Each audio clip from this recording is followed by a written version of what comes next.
This story is titled, My Wife Thought She Could Cheat and Walk Away Rich. She demanded half of my business, alimony, and my house. Her lawyers smirked, thinking they had me trapped, but I was ready. But I am done. Hey everyone! Before we jump into today's video, I need your help. We've noticed the channel is losing some traction, and subscribing is one of the best ways you can support us. It's quick, free, and it helps us keep bringing you awesome content. Your support means the world. Let's keep this channel growing together. Thanks so much. Now let's start the video. Hey Reddit. So I've been debating whether to share this story for a while now, but after some encouragement from my buddy who says it's Reddit gold, here goes. So I, 35 male, was married to Jane, 32 female, for 7 years before everything went to shit. Our relationship dynamic was pretty standard on paper. I built my construction company from basically nothing into a successful business with projects all over the state. Started with just me, a used F-150, and enough tools to fill half a garage. First few years were brutal. 80-hour weeks, sleeping in the truck sometimes to save on gas, driving between sites, eating whatever while bidding on jobs that would barely cover materials. Not trying to flex, but I sacrificed everything to make this happen. Missed my best friend's wedding because we were finishing a commercial project that kept us afloat that year. Worked through pneumonia once because I couldn't afford to lose the client. Reinvested every penny of profit back into better equipment and hiring good people. Meanwhile, Jane didn't work a single day during our marriage. Not one.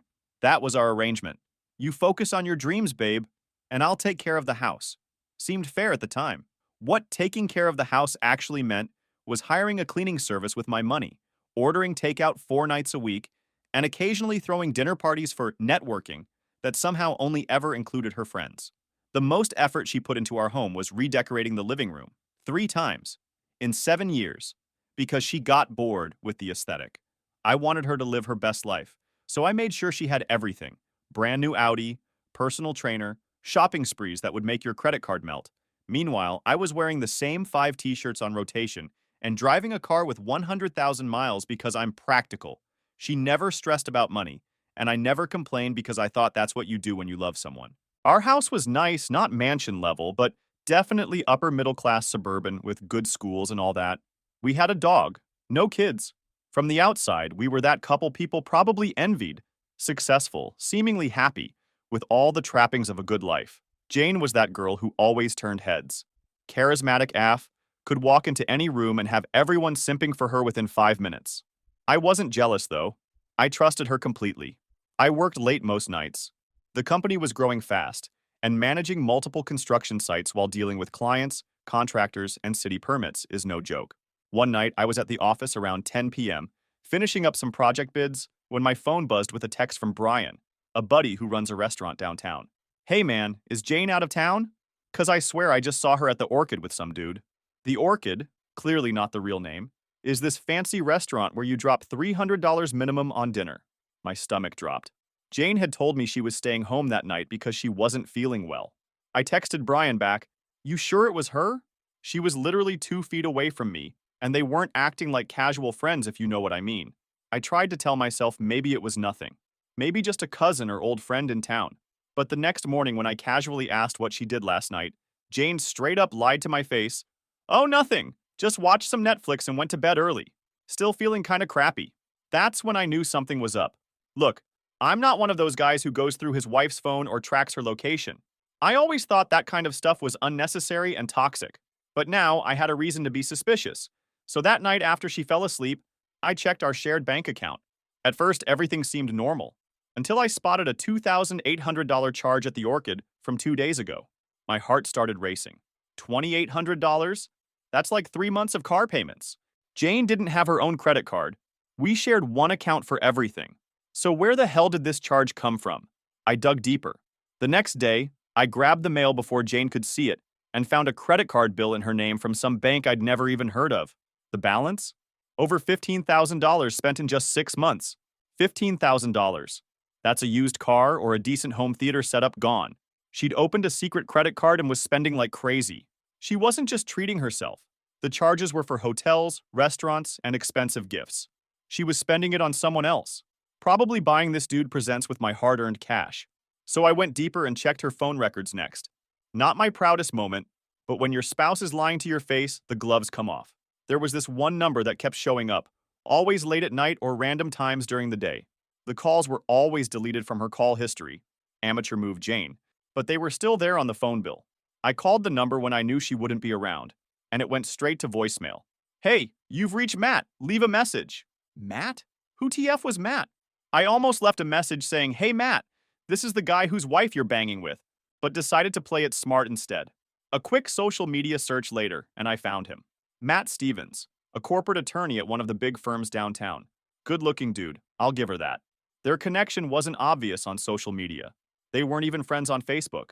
But once I knew what to look for, I found a few comment exchanges that were a little too friendly. I could have confronted her right then, but I wanted undeniable proof, something she couldn't talk her way out of.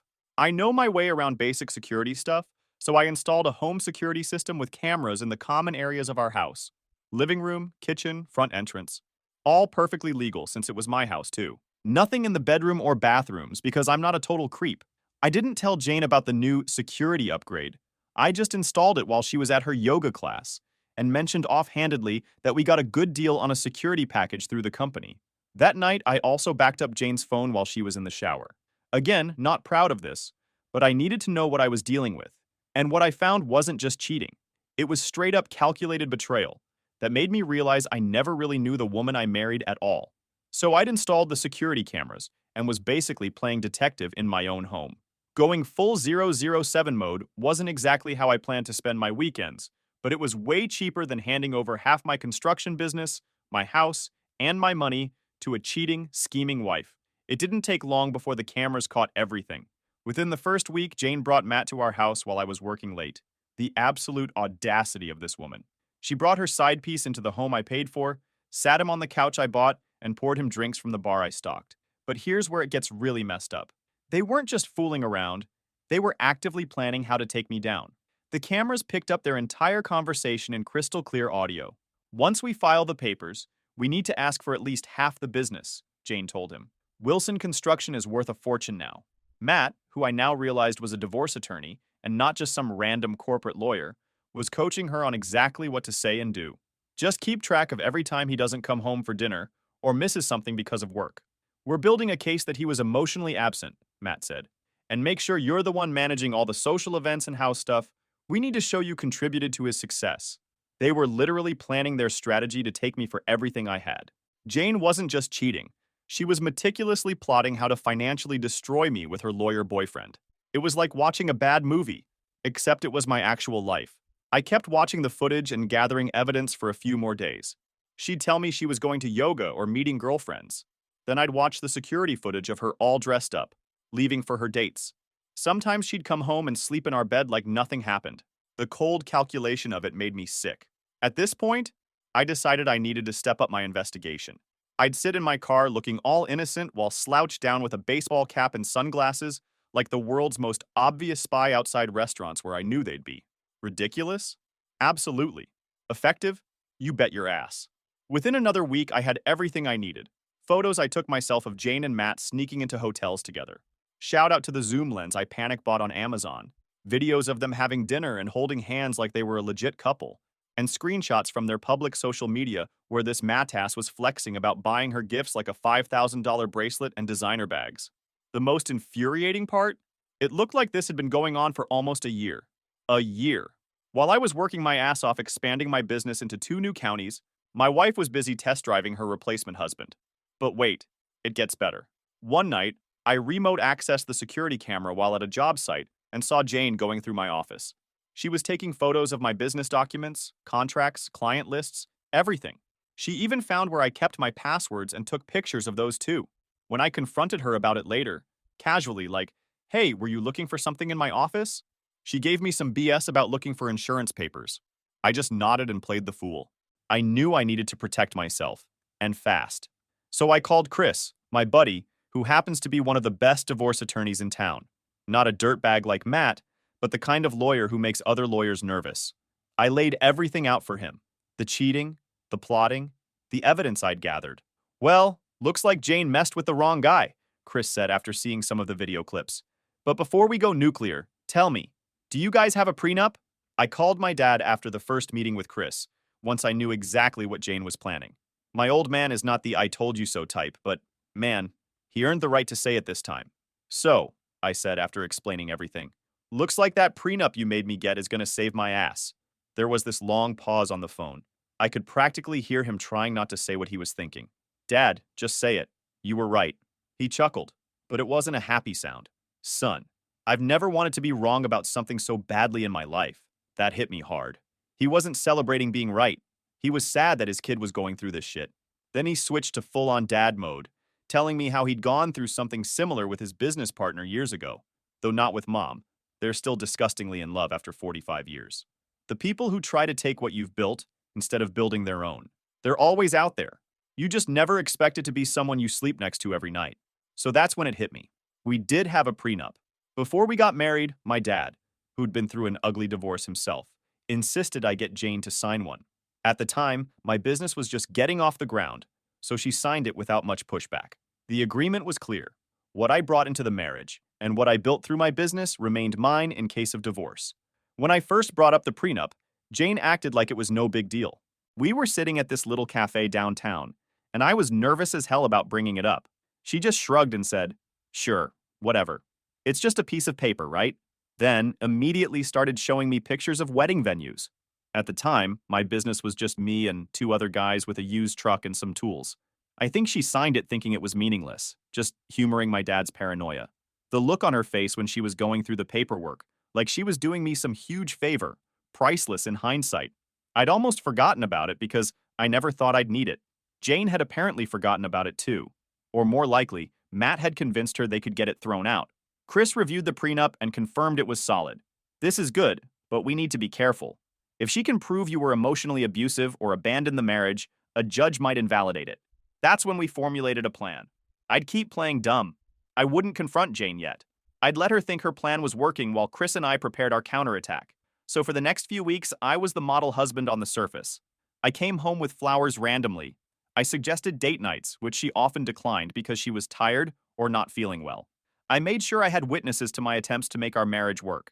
Meanwhile, I moved my important business documents to a secure location, changed all my passwords. I opened a separate bank account she didn't know about, and started moving some assets there. All totally legal moves my lawyer said were fine as long as I disclosed everything during divorce proceedings. I also started documenting every time she lied about her whereabouts. Every time she claimed to be at yoga or with friends when she was actually with Matt. Every time she withdrew large amounts of cash from our joint account. The whole time, Jane had no idea I was onto her. She thought I was just a clueless husband working too much to notice her affair. She thought I was an easy Chris. Well, she thought wrong. Then one day, after about a month of gathering evidence and securing my assets, cherry on top happened. She left her email open on our computer. There it was. An email to Matt with the subject line, "Divorce Strategy." I took screenshots of everything before she noticed. The email laid out their entire plan. She was going to wait until my company finished a major project that would bring in a huge payment. Then she would file for divorce and demand half of everything. My business, my properties, my investments. She even mentioned that they were planning to move to another state once they got their share of my money. That was the final straw. I had everything I needed now. It was time to meet with Chris and finalize our counter strategy. Jane thought she was so clever, but she had no idea what was coming her way. Before I get into what happened next, some of you might ask how Jane could forget about the prenup. That's actually the most interesting part of this whole mess. She didn't exactly forget. She just thought it didn't matter. After going through her emails more thoroughly, I found exchanges between her and Matt where they discussed it. Matt had been pumping her up with legal BS like, prenups get thrown out all the time, and we'll argue you signed under duress. That was their actual plan. They were going to claim Jane didn't understand what she was signing, that she was pressured into it, that it was unfair and should be invalidated. Jane believed it 100%. She had so much faith in Matt's legal expertise that she didn't even bother to check the prenup herself. She thought she was one step ahead of me, but had no idea she was about to get absolutely schooled. So anyway, back to the story.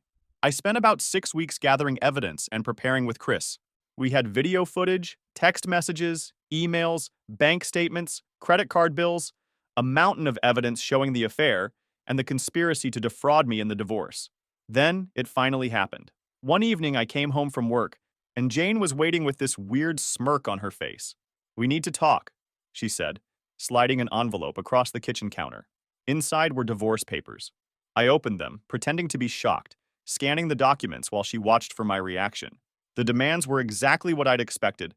Half my business, alimony for life, our house, even my truck. It was a complete financial massacre on paper. "I'm not happy anymore," she said, like she'd rehearsed it. "I think we both know this isn't working." I nodded slowly, playing my part perfectly. "Can I ask why? Is there someone else?" "No," she lied straight to my face. "I just feel like we've grown apart. You're always working, and I need more from a relationship." I wanted so badly to throw all the evidence in her face right then, but I stuck to the plan. I just nodded again, told her I needed time to process, and went to call my parents for support.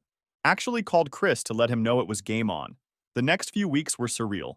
We still lived in the same house but barely spoke. Jane started staying out late most nights, not even bothering to lie about where she was anymore. I'd catch her smiling at her phone, probably texting Matt about how their plan was working perfectly. Meanwhile, I was actually working more than ever, closing a huge commercial project that I knew she was waiting to cash in on. She even made a comment one night like, "It's good you're focused on work right now. Finish what you need to finish." The subtext was clear. Finish this project so I can take half the money. Chris and I filed our response to her divorce petition, seemingly agreeing to most terms, but asking for time to value the business properly. This bought us the time we needed to complete our strategy.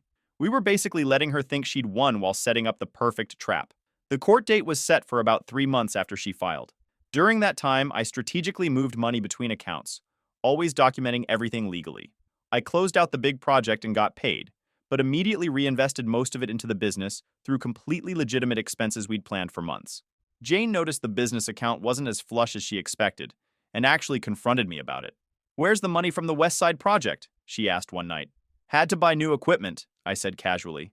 "Business expenses?" Her face actually twitched with anger, but she couldn't really say anything without revealing she'd been monitoring the accounts with divorce in mind. As the court date approached, Jane got increasingly confident.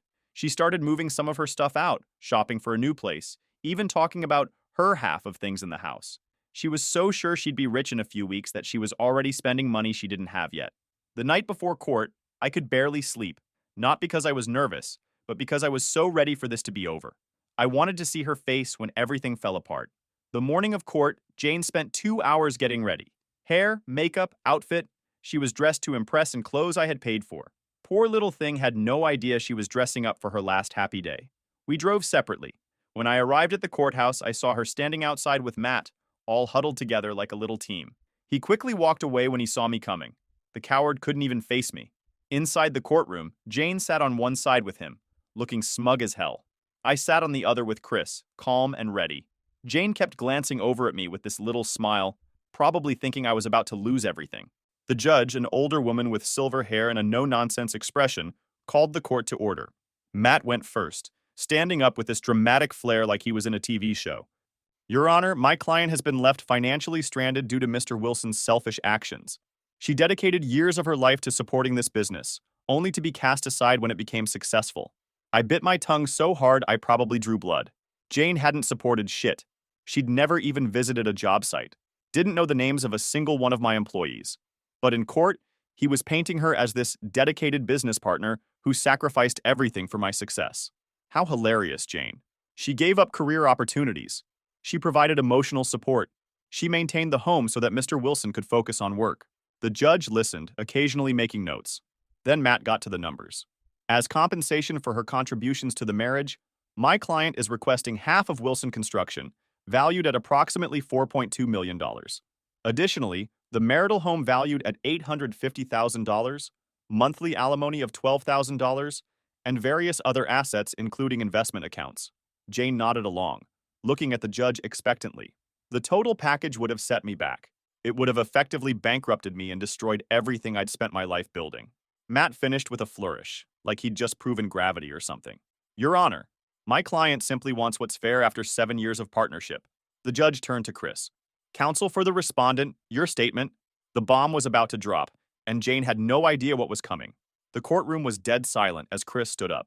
Jane was still smirking, mentally spending my money already. Matt stood beside her, looking like a shark in an expensive suit. Chris started flipping casually through his file. Then in the most calm, professional voice, he addressed the judge about some information that was left out of Matt's presentation.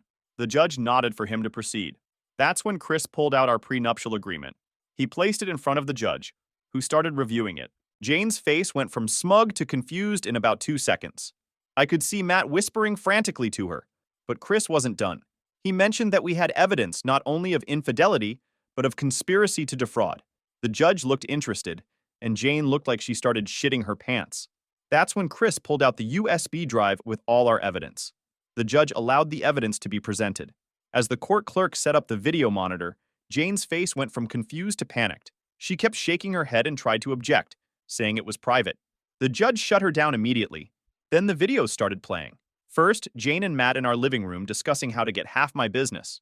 Then Jane taking photos of my confidential business documents. Then more clips of them plotting how to invalidate the prenup. The courtroom was so quiet you could hear a pin drop. With each new clip, Jane sank lower in her chair. Matt's face went from confident to horrified. The judge's expression went from neutral to disgusted, which is a great sign. By the time the evidence presentation was done, Jane was practically hyperventilating, and Matt looked like he was about to throw up. The judge asked Matt if he had any response to this evidence.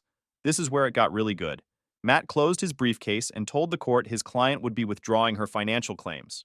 Just like that. Jane turned to him in horror, but he wouldn't even look at her. And oh dear, nothing sucks more than your boyfriend bailing in the courtroom. May God help you recover, Jane. She tried to speak, saying they could still invalidate the prenup, but Matt cut her off. With the evidence presented, he knew they didn't stand a chance. The judge had seen enough and was clearly not sympathetic to Jane's case. Then the judge's ruling was swift and brutal. All financial claims dismissed. Prenuptial agreement upheld. Divorce granted on grounds of adultery. Jane would walk away with only what the prenup specified, basically her personal belongings and a small settlement that wouldn't even cover a year's worth of her shopping habits. When the gavel came down, Jane sat there stunned, like she couldn't process what had just happened. All those months of planning, scheming, and cheating, and in less than an hour, it was all over. She didn't get my business, my house, or the alimony she was counting on. Nothing. As Thanos would say, all that for a drop of blood. Except in Jane's case, she didn't even get that. I walked out of that courtroom like a boss. Jane tried to catch up with me in the hallway, tears streaking her makeup, wanting to explain everything. I just kept walking. There was nothing left to say. The aftermath was pretty straightforward. Jane had 2 weeks to move her stuff out of the house. She tried calling me multiple times, switching between crying, apologizing, and threatening me. I blocked her number after the first day. When she came to get her things, I made sure to have a couple friends there as witnesses. She looked terrible, like she hadn't slept in days. Part of me almost felt sorry for her. But then I remembered all the plotting to take everything from me, and any sympathy evaporated. I spent years of my life with that woman, gave her everything, made sure to keep her comfortable, gave her the love, the care, the gifts, everything a good husband would do. But the moment she decided to disrespect me, disrespect my hard work, she was dead to me. She took her clothes, jewelry, and personal items. She left with about 5 suitcases and a couple boxes, a far cry from the millions she thought she'd be getting. The funniest part? She had already put a deposit down on a luxury condo, assuming she'd have plenty of money after the divorce. She lost that deposit, of course. She also had racked up massive credit card debt shopping for her new life, all of which was legally her responsibility. As for Matt, turns out his law firm wasn't too happy when they found out he had been helping a client plan to defraud her spouse. Well, yeah, banging with the client too. Chris made sure to send the evidence to the State Bar Association, and last I checked, Matt was facing an ethics investigation. Couldn't have happened to a nicer guy. The whole experience changed me, not gonna lie. I'm more cautious now, more guarded with who I trust, but my business is doing better than ever. After the divorce was finalized, I threw my whole focus into work, secured some major new contracts, and expanded into commercial development. I sold our house. Couldn't stand to live there anymore with all those memories. Bought a smaller place closer to my main office. It's not as fancy, but it's mine. Some friends tried to set me up on dates a few months later. I went on a couple, but I wasn't into it. Trust isn't something I give easily anymore. Maybe someday, but for now, I'm good with focusing on myself and my business. Actually, I'm pretty damn good. Oh, and I got a dog. Named him Pickle. Wasn't a planned addition to my life. 2 months after the divorce was finalized, I was at a job site checking on a foundation pour when this mangy little mutt wandered onto the property. He was this weird greenish-brown color from rolling in God knows what, skinny as hell. One of my crew was about to shoo him away when I said I'd handle it. Gave him some of my lunch, And this little dude just sat there, looking at me like I'd handed him the keys to the kingdom. No collar, no chip when I took him to the vet later, and covered in these weird stains that looked like pickle juice, hence the name. Turned out to be some kind of algae from the creek behind the construction site. They eventually wore off, but the name stuck. The vet guessed he was about 2 years old, some mix of terrier and possibly chihuahua and who knows what else. I hadn't planned on keeping him. Told myself I was just cleaning him up so he'd have a better chance at the shelter. But that first night, he crawled up on the couch next to me, gave this dramatic sigh like he'd had the hardest day ever, and fell asleep on my leg. That was pretty much it for me. Pickle sleeps in my bed now. Jane would have lost her mind about that. She was always going on about dog boundaries. He comes to work with me most days, riding shotgun in the truck with his head out the window like he owns the road.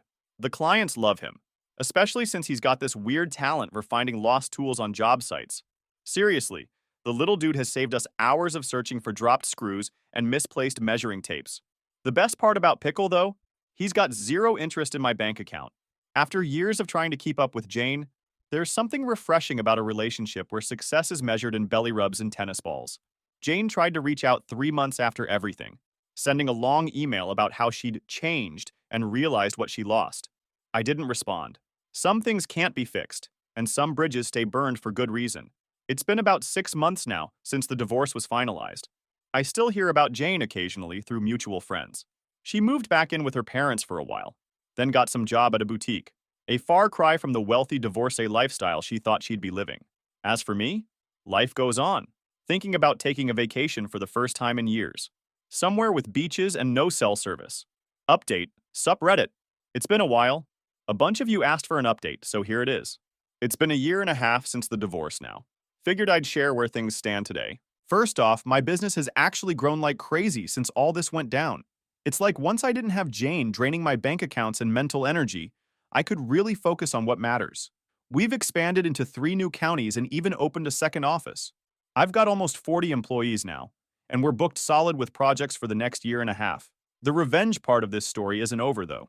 Remember how I mentioned that my lawyer Chris sent evidence to the State Bar Association about Matt's ethics? Well, turns out helping your girlfriend plan to defraud her husband while sleeping with her doesn't look good to the bar. After a lengthy investigation, Matt got his license suspended for 18 months. No idea how he's paying his bills now, but that's not my problem. As for Jane, I've mostly heard things through the grapevine. After moving back with her parents, she apparently tried to reinvent herself as some kind of social media influencer. Started an Instagram account trying to promote boutiques and local businesses. Last I checked, she had maybe 2,000 followers and was desperately trying to get free stuff in exchange for exposure. Pretty sad for someone who used to drop thousands on shopping sprees without thinking. One of the most satisfying developments came through a mutual friend who told me Jane and Matt had tried to rekindle things after all the legal dust settled. They moved in together in some crappy apartment, but it only lasted about 3 months before they had a massive blowout. Turns out, when there's no money, their perfect relationship wasn't so perfect after all. Matt apparently cheated on her. Shocking, I know, with some paralegal from his old firm. Poetry in motion. Last month, I finally took that beach vacation I mentioned in my last post. I went to Hawaii for 2 weeks, left my laptop at home, and only checked my work email twice. The business didn't collapse. The world didn't end. And I remembered what it's like to actually relax. Life isn't perfect now, but it's good. I work hard, I'm surrounded by people I trust, and I'm building something meaningful, both in my business and my personal life. And at the end of the day, that's worth more than any amount of money Jane tried to take from me.